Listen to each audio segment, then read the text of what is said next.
എന്റെ വഴികളിൽ മൂകസാന്ത്വനമായ പൂവുകളെ, എന്റെ മിഴികളിൽ വീണുടഞ്ഞ കിനാക്കളെ നന്ദി.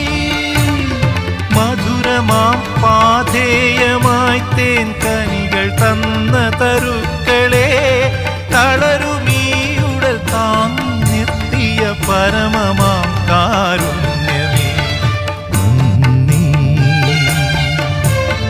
നന്ദി. എന്നോടൊത്തുണരുന്ന പുലരികളെ, എന്നോടൊത്തു കിനാവു കണ്ടു ചിരിക്കുമിരവുകളെ, യാത്ര തുടരുന്നു